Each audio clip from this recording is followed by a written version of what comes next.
I never planned to become a hippie.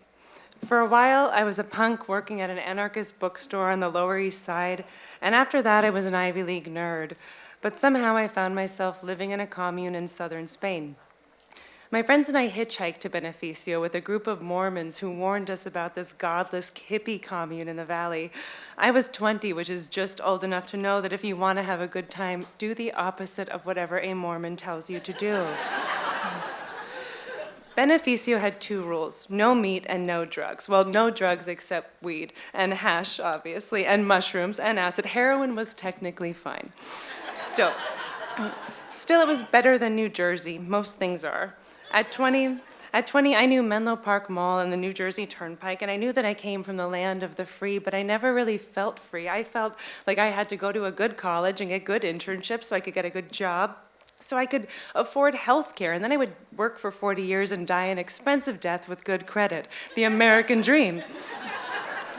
So Beneficio offered a new kind of freedom. First, everything was free. We'd spend all day working in the chakra garden, and each night we would meet in the yurt to cook lentils. After dinner, the men would play drums and didgeridoos, and Bruce, our Australian hippie overlord, would hold court about his plan to build a pyramid on the property. Bruce, I would learn, was fucking obsessed with pyramids. He was also on a quest for transcendence. Once I overheard him telling a group of blonde disciples about a guru who hadn't eaten or drank water in 10 years, but rather instead he got everything he needed from staring directly at the sun. The government wants you to believe you need food, but really the sun provides all the nutrients. From behind me, I heard Tobias, the German, provide a compelling counter-argument. Put a baby in the sun with no food or water and it will die. I'm hoping it was a counter-argument. Still, for a while, Beneficio was paradise. I skinny dipped under waterfalls. I perfected my recipe for hash brownies. And I befriended a Brazilian mime named Fabio who carried a kitten in the pouch of his overalls like a stoned mama kangaroo. But after a few months, I felt my brain turning into a puddle of Bruce's half-baked theories about how pyramids could save us from bad energies. And the New York punk in me came out too.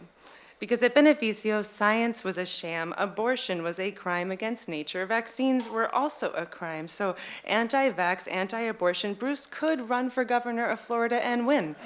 Oh my God. So the point is, the only thing these people trusted was nature. You know, the thing that invented quicksand and sharks?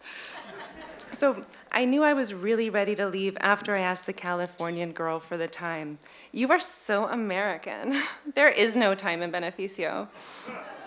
Okay, I said, but when is the next bus? So I went home. I took internships. I even wore pencil skirts. And if I ever thought about Beneficio, it was just to wonder, but was it all a dream? For a while, it felt like it. But then 6 years ago, I found myself here in Woodstock, the Beneficio of New York.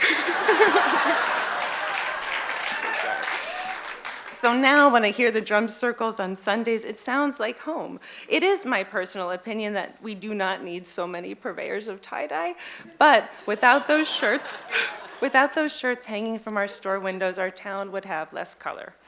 So Woodstock has taught me that you can tend a chakra garden and still be a punk, and you can have a mortgage and still be a hippie, but you don't need to build a fucking pyramid to be happy right where you are. Thank you.